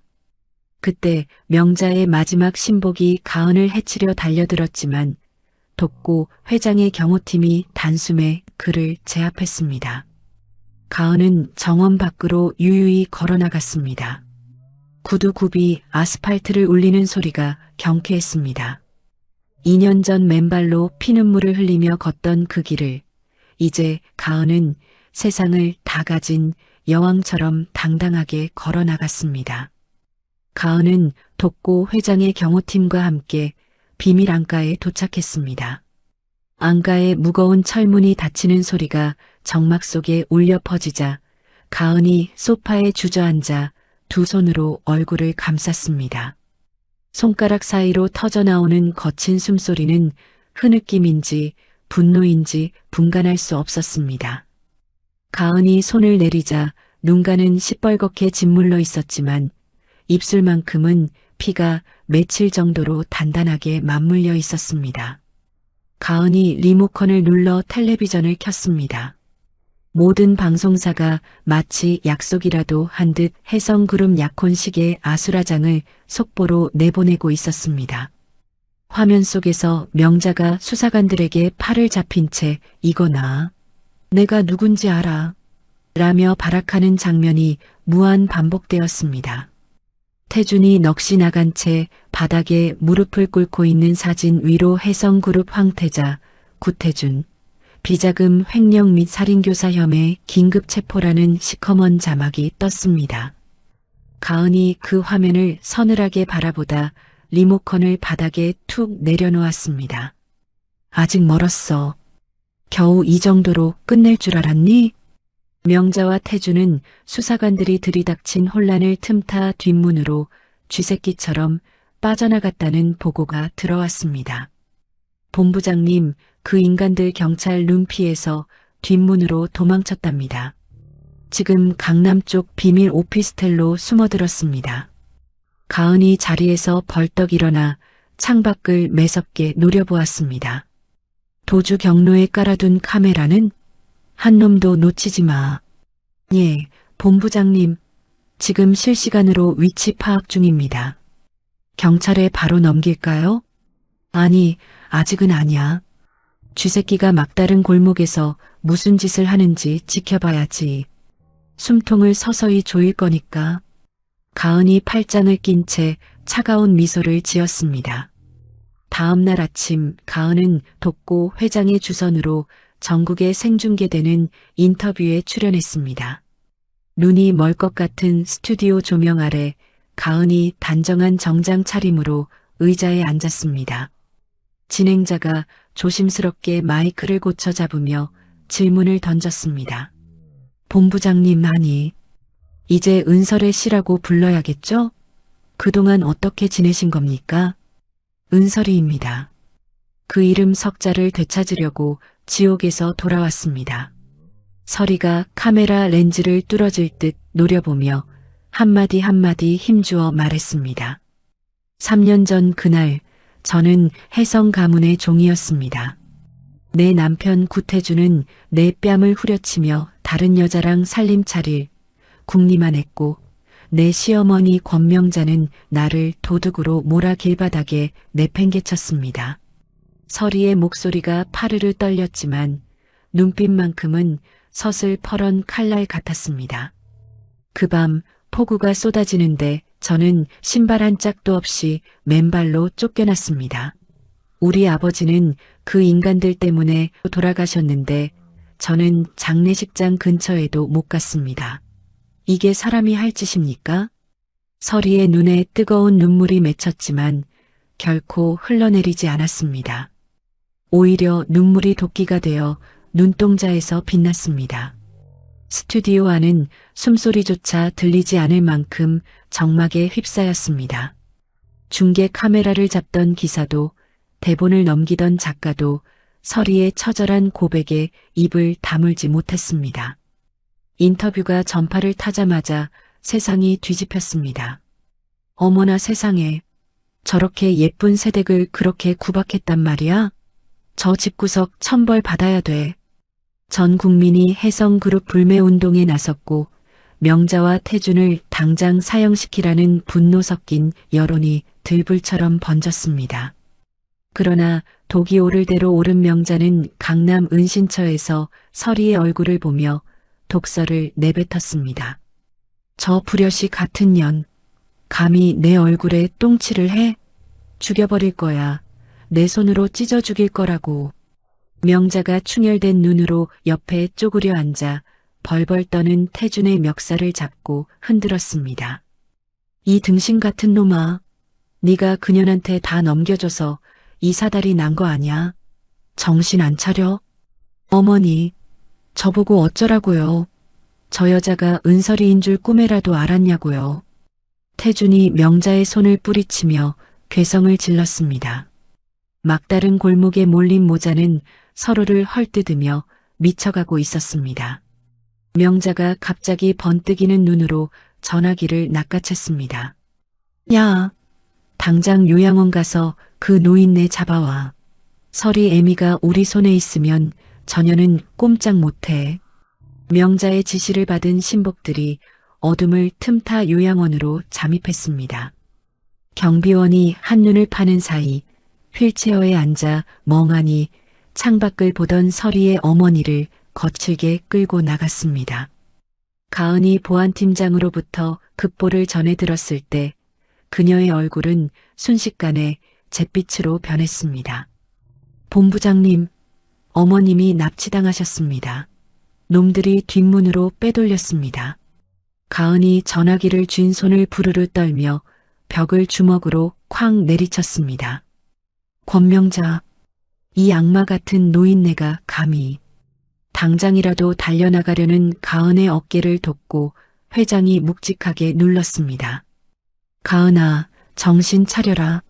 지금 네가 이성을 잃으면 그게 저들이 바라는 함정에 빠지는 거야. 가은이 이를 악물고 눈을 질끈 감았습니다.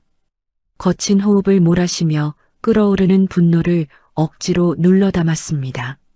잠시 후 태준으로부터 섬뜩한 목소리의 전화가 걸려왔습니다. 야, 은설이, 내 애미 살리고 싶으면 지금 당장 혼자 와라. 허튼 짓 하면 내 애미 목숨은 보장 못해. 가은의 눈에 시뻘건 핏발이 섰습니다.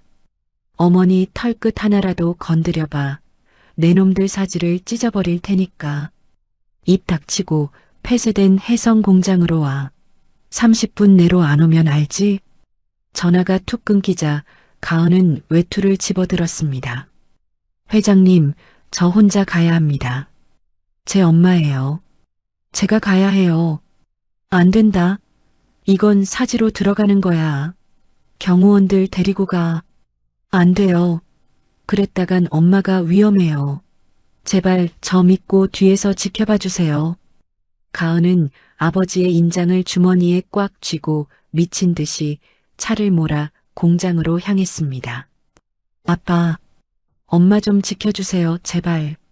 녹슨 철문이 기괴한 소리를 내며 열리는 폐공장 안, 자욱한 먼지 사이로 휠체어에 묶인 어머니가 보였습니다.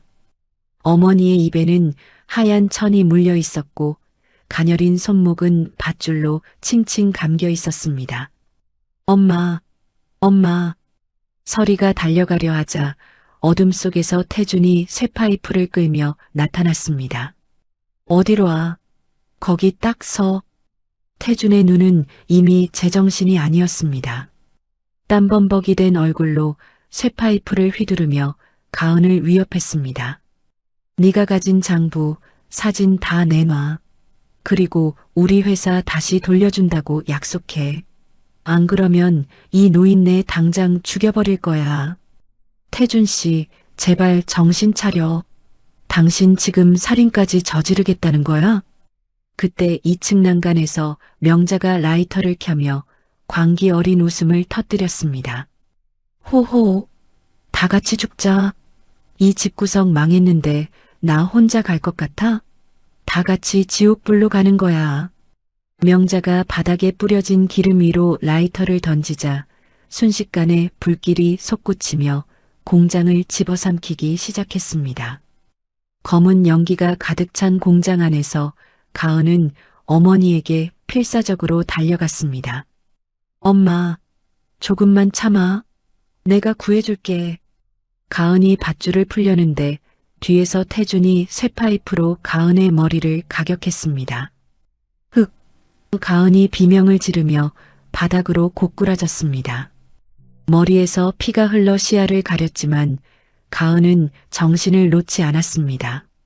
바닥에 떨어진 아버지의 인장을 움켜쥐며 가은은 다시 일어섰습니다. 그 순간 어머니가 입에 물린 천을 뱉어내고 처절하게 울부짖었습니다. 설이야, 우리 설에 살려줘. 아이고 내 새끼야. 어머니의 외침에 가은의 가슴이 찢어지는 것 같았습니다. 가은은 괴성을 지르며 태준의 팔을 꺾어 쓰러뜨리고 어머니를 업었습니다. 불타는 천장에서 철골이 우지끈 소리를 내며 떨어졌습니다. 가은은 뜨거운 화마를 뚫고 어머니를 업은 채 출구를 향해 뛰었습니다. 엄마, 조금만 더. 다 왔어. 가은은 마지막 힘을 다해 어머니를 공장 밖으로 밀어냈습니다. 그 순간 거대한 철골 구조물이 가은의 등 위로 덮치며 공장이 무너져 내렸습니다. 본부장님, 대기하던 요원들이 불길 속으로 뛰어들어 피투성이가 된 가은을 끌어냈습니다. 도망치던 명자와 태준은 현장에서 경찰에게 수갑이 채워졌습니다. 태준은 얼굴에 커다란 화상을 입은 채 비명을 질렀고 명자는 넋이 나간 듯 실성한 웃음을 흘렸습니다. 사흘 뒤 중환자실에서 가은이 천천히 눈을 떴습니다. 희미한 시야 사이로 밤새 곁을 지킨 어머니의 얼굴이 들어왔습니다. 어머니가 가은의 손을 꼭 쥐며 떨리는 목소리로 딸의 이름을 불렀습니다. 설이야. 내 강아지 설이야. 엄마가 미안해. 엄마가 몰라봐서 미안해. 기적처럼 기억이 돌아온 어머니의 부름에 가은의 눈에서 뜨거운 눈물이 쏟아졌습니다. 엄마, 이제 됐어. 우리 이제 행복하자.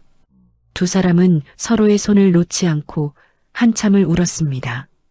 병원 창밖으로 지독했던 폭우가 그치고 눈부시게 밝은 햇살이 모녀를 비추고 있었습니다. 가은이 퇴원 준비를 하던 날 아침, 독고 회장이 병실로 찾아왔습니다. 독고 회장의 표정은 먹구름이 낀 듯 어두웠습니다. 가은아, 일이 꼬여도 단단히 꼬였어. 좋지 않은 소식이다. 무슨 일입니까, 회장님? 그 노인네가 또 무슨 수작을 부렸나요? 혜성그룹 전속 변호사들이 떼거지로 몰려와 너를 고소했다. 신분을 속여서 경영권을 뺏어갔다는 거야. 사기죄에 지분 찬탈까지 걸고 넘어지고 있어. 가은이 침대 위에서 몸을 일으키며 입술을 지그시 깨물었습니다. 예상했던 대로군요. 감옥 안에서도 독이 바짝 올랐나 봅니다. 그것뿐만이 아니야. 권명자가 면회온 놈들을 시켜서 우리 지온 그룹 이사 3명을 돈으로 구워 삶았다는구나. 다음 주 이사회 때 너를 본부장직에서 잘라내려고 안건까지 올렸대. 아주 뿌리를 뽑겠다는 속셈이지. 가은의 손이 이불 위에서 부르르 떨리며 주먹을 꽉 쥐었습니다. 이사회까지 며칠이나 남았습니까? 딱 닷새 남았다. 그 안에 해결해야 해. 가은이 비장하게 고개를 끄덕이며 침대에서 내려오려다 갑자기 멈칫했습니다. 외투를 잡으려던 가은의 오른손이 허공을 헛짚더니 덜덜 떨렸습니다. 가은아, 왜 그러냐? 어디가 안 좋아? 가은은 대답하지 못한 채 멍하니 허공을 응시했습니다. 독고 회장이 가은의 바로 앞에 서 있었지만 가은의 눈동자는 회장의 얼굴을 비껴가 엉뚱한 곳을 향해 있었습니다. 회장님, 지금 제 오른쪽에 서 계신 건가요? 목소리는 들리는데 왜 얼굴이 안 보이죠? 독고 회장의 얼굴이 흑빛으로 변했습니다. 무슨 소리냐? 나 지금 내 왼쪽 바로 앞에 있어. 가은아, 내 눈이 왜 이래? 가은이 눈을 감았다 떴지만 오른쪽 시야는 이미 짙은 안개가 낀 것처럼 뿌옇게 변해버린 뒤였습니다. 공장 화재 현장에서 입은 부상과 복수를 위해 밤낮 없이 달린 스트레스가 결국 시신경을 갉아먹은 것이었습니다. 급히 달려온 안과 전문의가 가은의 눈을 검사하더니 한숨을 내쉬며 고개를 저었습니다. 시신경 손상이 너무 심각합니다. 당장 수술하지 않으면 며칠 내로 양쪽 눈 다 깜깜해질 겁니다. 이대로는 안 됩니다. 가은이 떨리는 목소리로 의사에게 물었습니다. 선생님, 제가 이 눈으로 딱 닷새만 버틸 수 있을까요? 빠르면 1달, 늦어도 2달이면 완전히 실명합니다. 지금 당장 입원하세요. 가은은 의사의 경고를 뒤로 한 채 외투를 챙겨 입었습니다. 아니요, 저에게는 그 닷새가 평생보다 소중합니다. 닷새만 버티게 해주세요. 독고 회장이 가은의 팔을 붙잡으며 만류했습니다. 미쳤어. 눈이 멀게 생겼는데 무슨 소리야. 회장님, 이사회에서 밀리면 우리 아버지는 2번 죽는 겁니다. 권명자가 감옥에서 만세를 부르는 꼴, 전 죽어도 못 봅니다. 제발, 닷새만 시간을 주세요.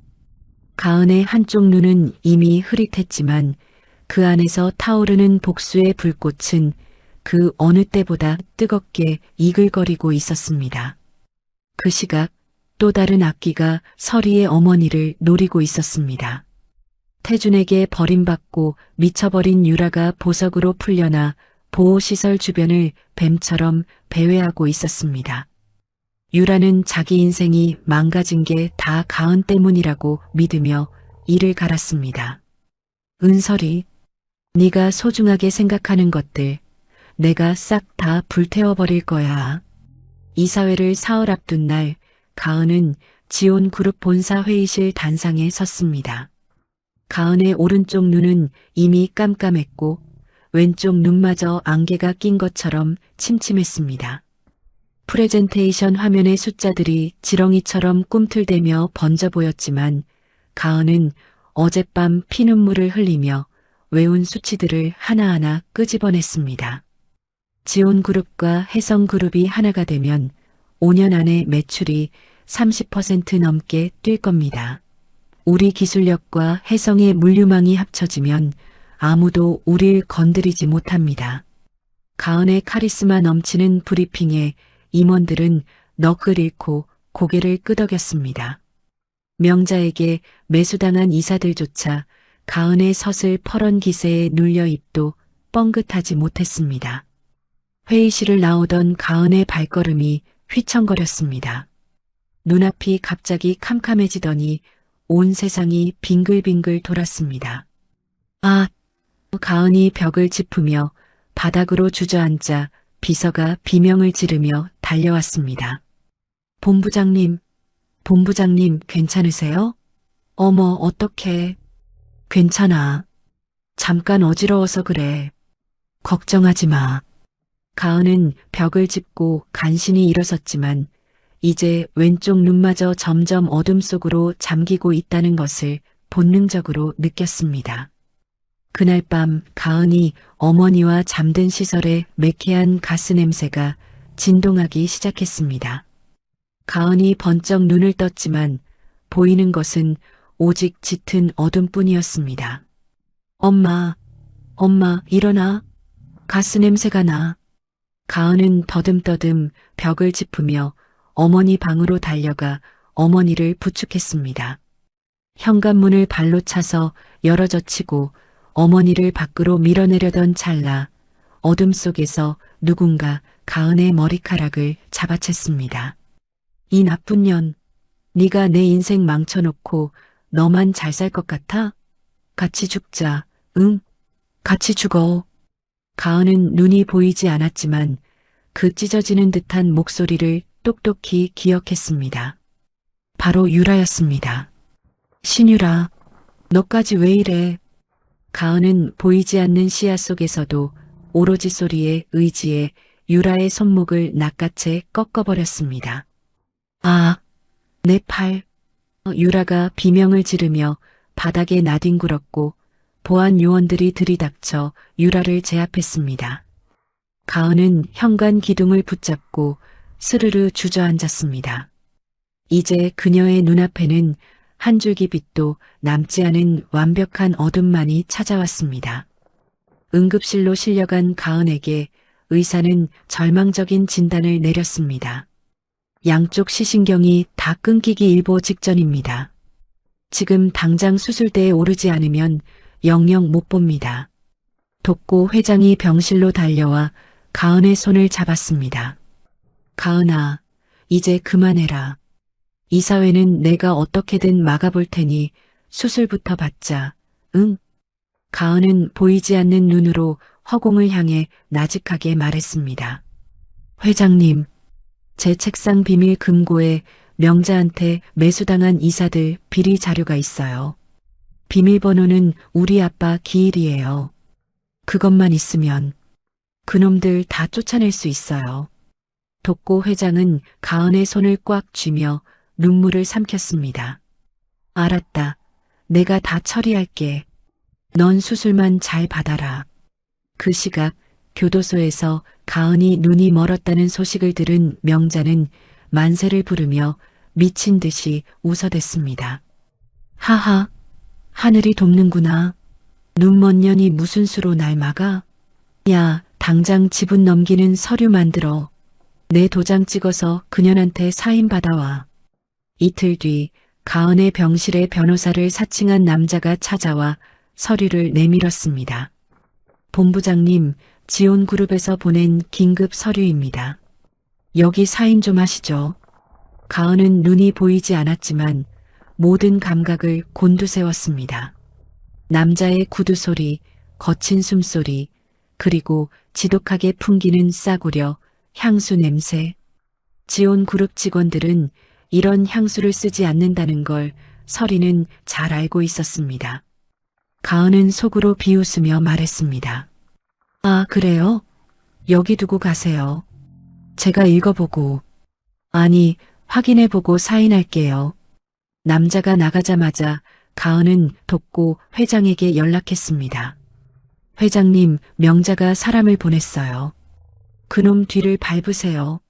그러면 명자가 숨겨둔 해외 돈 세탁 통장이 나올 거예요. 가은의 말대로 그놈 뒤를 밟자 명자가 평생 모아둔 비밀 비자금 세탁 경로가 줄줄이 사탕처럼 엮여 나왔습니다.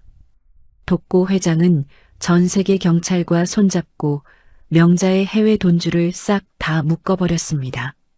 수술 당일 아침 어머니가 가은의 손바닥에 아버지의 인장을 쥐어주었습니다. 설이야, 아빠가 지켜줄 거야. 무서워하지 말고 눈 꼭 뜨고 나와야 한다. 알았지? 엄마. 꼭 다시 엄마 얼굴 볼게. 기다려. 가은이 수술실로 들어가고 그 시간 지온 그룹 이사회장에서는 독고 회장이 가은이 남긴 비리 자료를 터뜨렸습니다. 매수당한 이사들은 수갑을 차고 끌려나갔고 합병안은 만장일치로 통과되었습니다. 같은 시간 전 재산이 동결됐다는 소식을 들은 명자는 감옥 바닥에서 거품을 물고 쓰러졌습니다. 6시간이 넘는 긴 수술이 끝났습니다. 사흘 뒤 떨리는 손으로 의사가 가은의 눈에 감긴 붕대를 풀기 시작했습니다. 가은아, 엄마 손 꼭 잡아. 괜찮을 거야. 마지막 붕대가 벗겨지는 순간 가은은 눈을 질끈 감았습니다. 심장이 터질 듯이 뛰었습니다. 천천히 눈을 떴을 때 처음에는 아무것도 보이지 않아 가은의 손에 힘이 들어갔습니다. 그런데 그때 창가에서 눈부신 햇살 한 줄기가 가은의 눈동자에 닿았습니다. 뿌옇던 안개가 걷히고 눈앞에 울먹이며 웃고 있는 어머니의 얼굴이 선명하게 들어왔습니다. 가은이 떨리는 목소리로 어머니를 불렀습니다. 엄마, 엄마 얼굴이 보여요. 정말 보여요. 어머니가 가은을 껴안고 엉엉 울음을 터뜨렸습니다. 지독했던 어둠을 뚫고 가은의 세상에 다시 눈부신 빛이 가득 차오르고 있었습니다. 시력을 회복한 가은이 병원에서 퇴원한 날 가장 먼저 향한 곳은 집이 아닌 지온그룹 본사 이사회장이었습니다. 가은이 엘리베이터에서 내려 복도를 걷는 동안 그녀의 구두 소리는 마치 승전고처럼 당당하게 울려 퍼졌습니다. 이사회장 안에서는 명자가 매수한 이사 3명이 눈먼 본부장에게 회사를 맡길 수 없다며 고성을 지르고 있었습니다. 가은이 문을 박차고 들어서자 도끼를 내뿜던 이사들의 시선이 경악으로 물들어 일제히 가은에게 쏠렸습니다. 어머, 이사님들. 제가 안 보일 줄 알고 그렇게들 신이 나셨어요? 저 아주 잘 보입니다. 이사님들 얼굴에 낀 그 시커먼 욕심까지 다 보인다고요. 가은이 서류 가방에서 빳빳한 의사 소견서와 함께 의문의 서류 봉투를 테이블 위에 탁 내려놓았습니다. 여기 제 건강 상태 확인서입니다. 그리고 이 봉투 안에는 이사님들이 권명자한테 뒷돈 받아 챙긴 계좌 내역이 들어있죠. 어디 한번 같이 구경해 볼까요? 가은이 리모컨을 눌러 스크린을 켜자 3명의 이사가 각각 수억 원씩 받아 챙긴 입금 내역이 날짜와 시간까지 찍혀 낱낱이 공개되었습니다. 회의실은 순식간에 얼어붙었고 돈을 받은 이사들은 사색이 되어 이건 모함이다. 사생활 침해다. 라며 발악했지만 가은의 서슬 퍼런 눈빛에 곧 꼬리를 내렸습니다.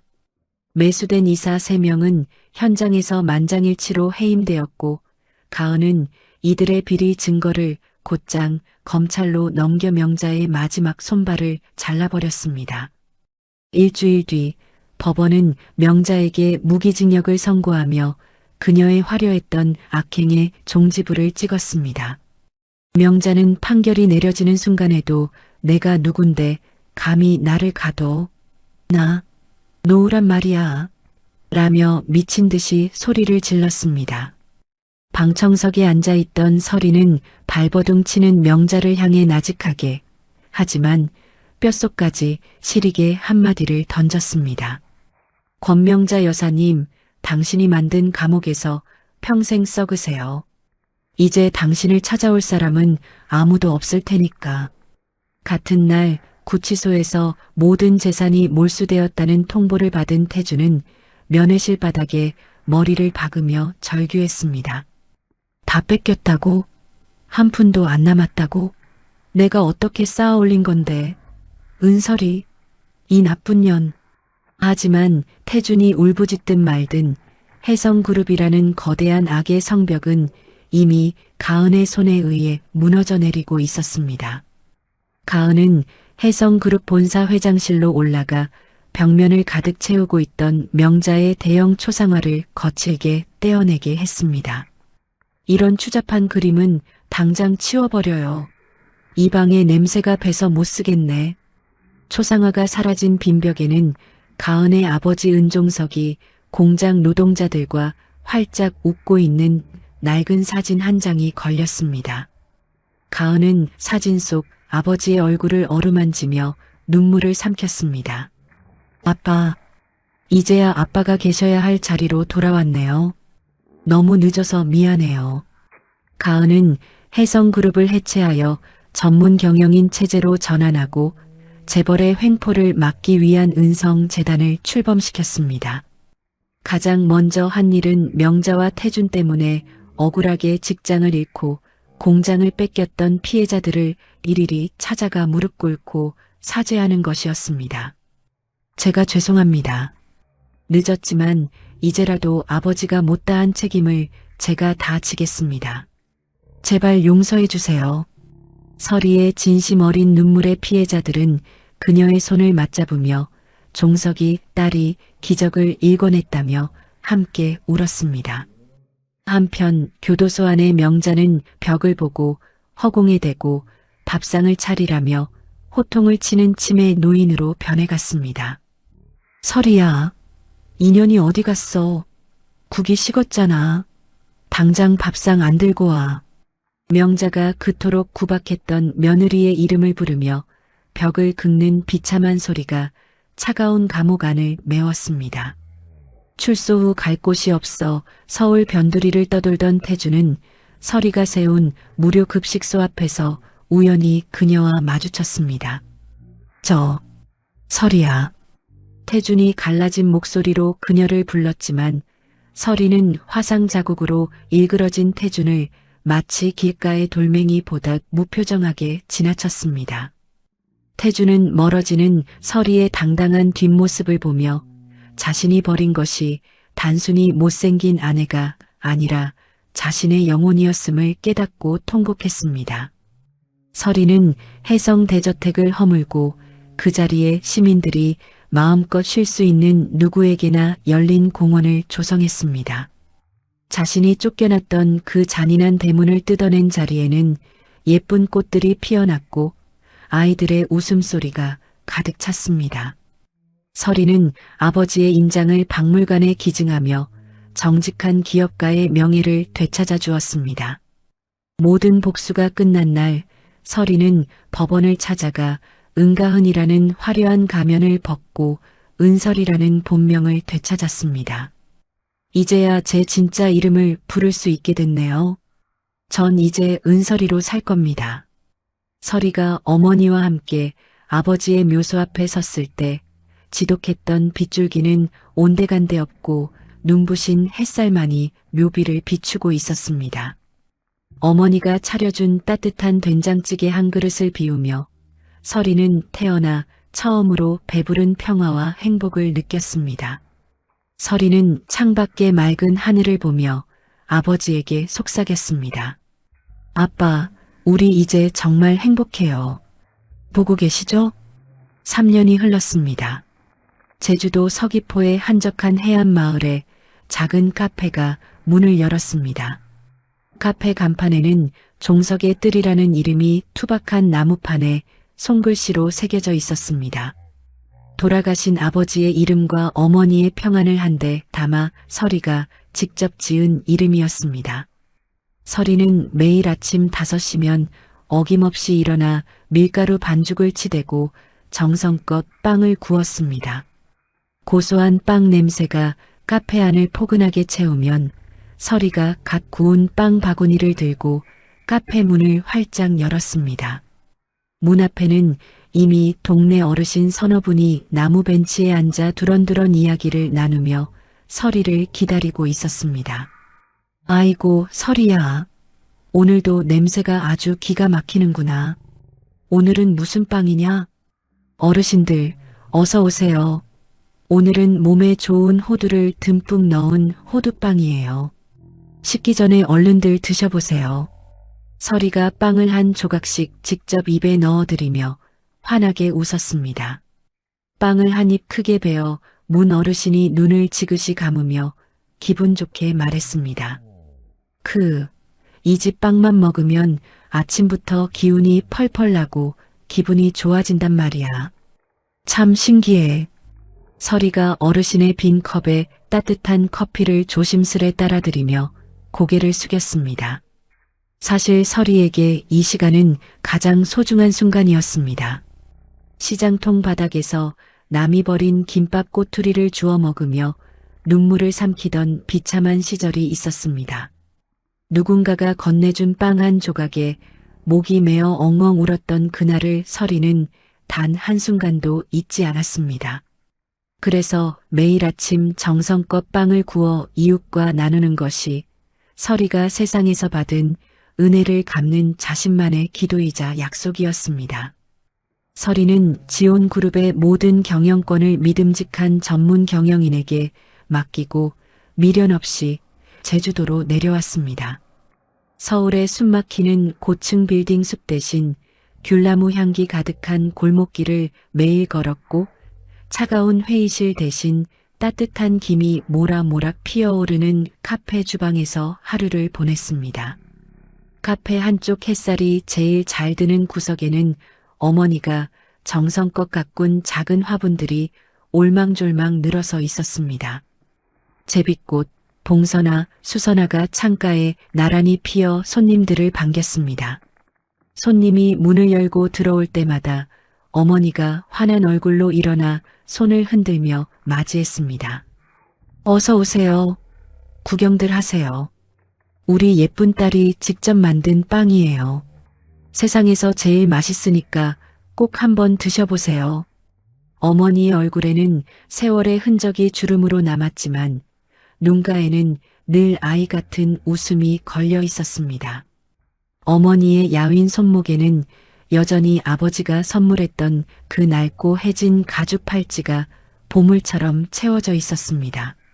서리가 카운터에서 커피를 내리다 문득 어머니를 바라보았습니다. 손님들에게 꽃 이름을 하나하나 설명하며 즐거워하는 어머니의 모습을 보니 서리의 입가에도 잔잔한 미소가 번졌습니다. 한 달에 한 번 독고 회장이 제주도까지 서리를 보러 내려왔습니다.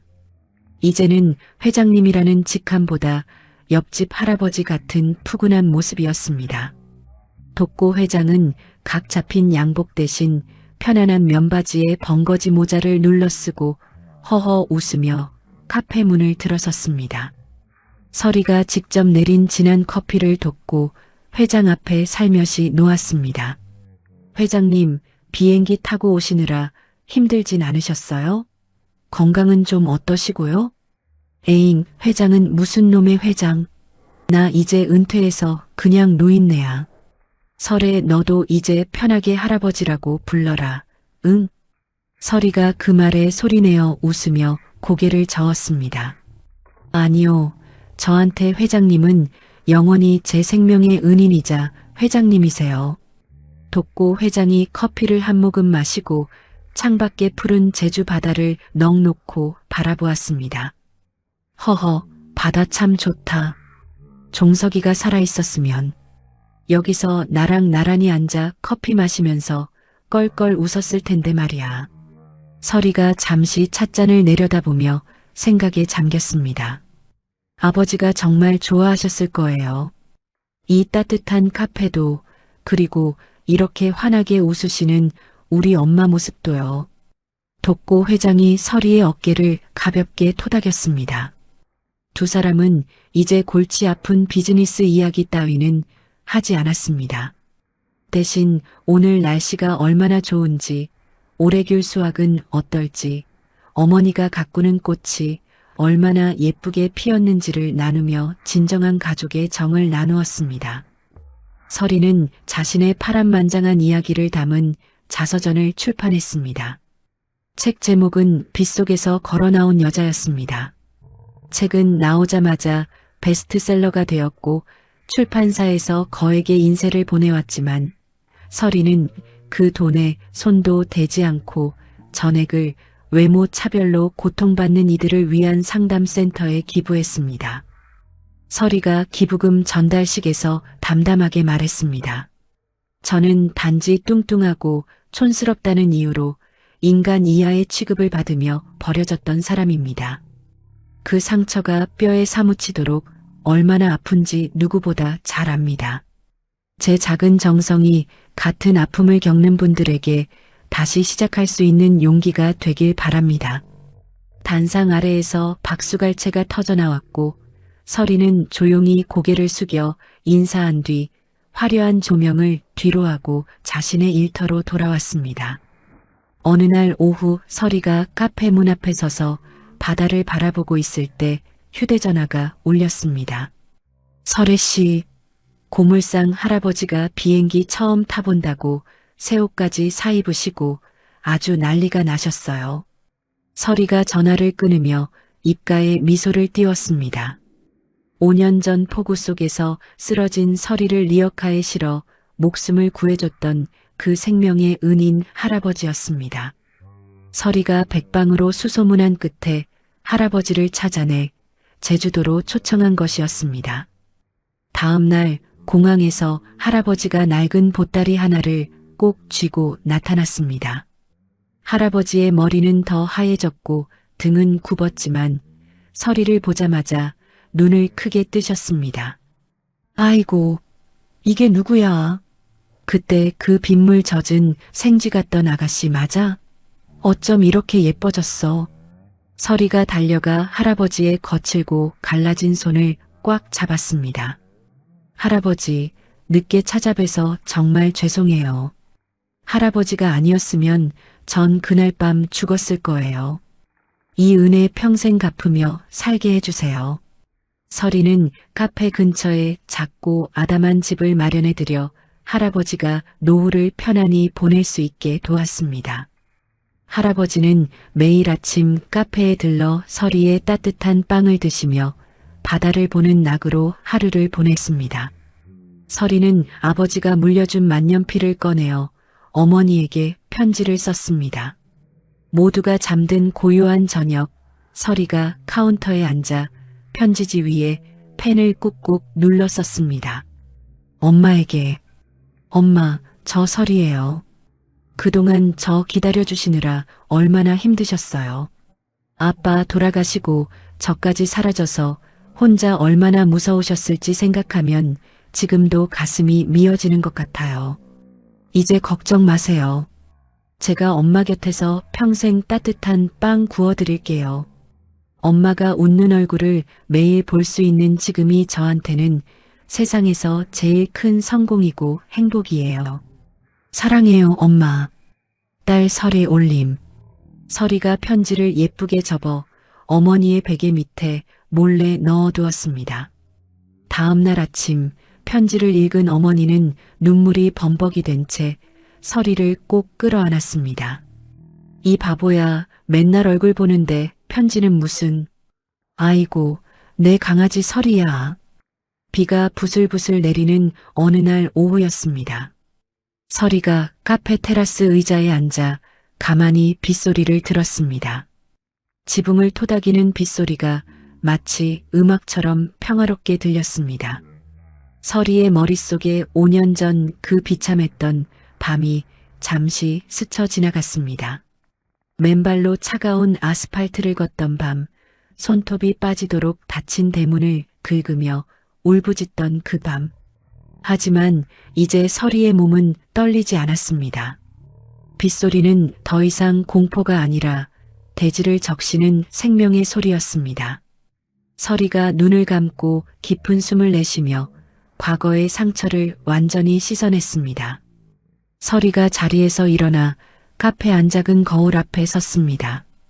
거울 속에는 화려한 화장은 없지만 건강하고 편안한 미소를 지은 당당한 여자가 서 있었습니다. 서리가 거울 속의 자신을 보며 나직하게 속삭였습니다. 서리야, 고생 많았어.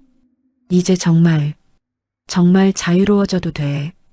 서리가 그 어느 때보다 환하고 아름답게 웃었습니다.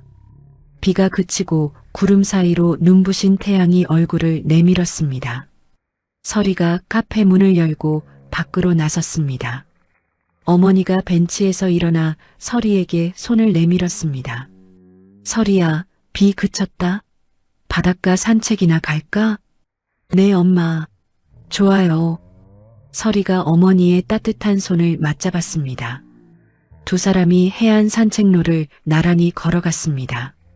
발 아래로 시원한 파도가 밀려왔다 사라졌고 바닷바람이 두 사람의 머리카락을 기분 좋게 간지렸습니다.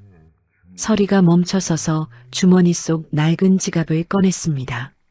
아버지가 사주셨던 그 소중한 지갑 속에는 빛바랜 가족사진 한 장이 들어 있었습니다. 어린 서리를 무릎에 앉히고 껄껄 웃는 아버지와 그 곁에서 수줍게 웃는 어머니의 모습이었습니다. 서리가 사진 속 아버지의 얼굴을 손끝으로 가만히 쓸어보았습니다. 아빠, 보고 계시죠? 우리 이제 정말 행복해요. 어머니도 서리 곁에서 사진 속 남편의 얼굴을 보며 환하게 웃었습니다. 서리가 지갑을 가슴에 꼭 품고 다시 어머니의 손을 잡았습니다. 두 사람이 푸른 수평선을 향해 천천히 그리고 당당하게 걸어갔습니다. 바다 위로 쏟아지는 찬란한 햇빛이 두 사람의 등 뒤를 따뜻하게 감싸 안았습니다. 카페 종석의 뜰은 이제 제주에서 가장 따뜻한 곳으로 소문이 났습니다. 하지만 서리는 욕심내지 않았습니다.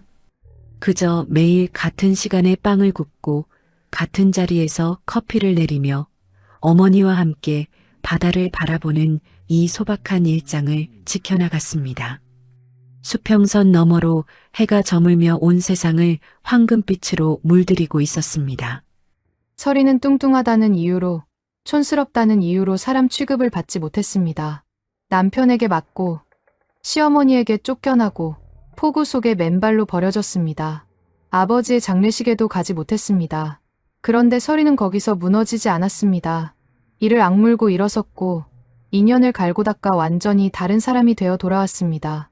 자기를 짓밟은 사람들 앞에 당당히 서서 진실을 밝혔고 빼앗긴 것들을 하나하나 되찾았습니다. 하지만 서리가 진짜 대단한 건 복수에 성공한 것이 아닙니다. 복수를 끝내고 나서 칼을 내려놓을 줄 알았다는 것입니다. 권력도 내려놓고 화려한 자리도 내려놓고 제주도에서 어머니와 함께 빵을 구우며 소박하게 살기로 한 그 선택이야말로 서리가 찾은 진짜 행복이었습니다. 세상이 여러분의 외모를 보고 함부로 말할 때가 있습니다. 배경이 없다고, 가진 게 없다고 무시할 때가 있습니다. 그래도 포기하지 마십시오. 서리처럼 다시 일어설 수 있습니다. 가장 위대한 복수는 결국 내가 행복해지는 것이니까요. 이야기를 끝까지 들어주신 분이 계시다면 잘 들었다고 댓글 하나만 남겨주세요. 감사합니다.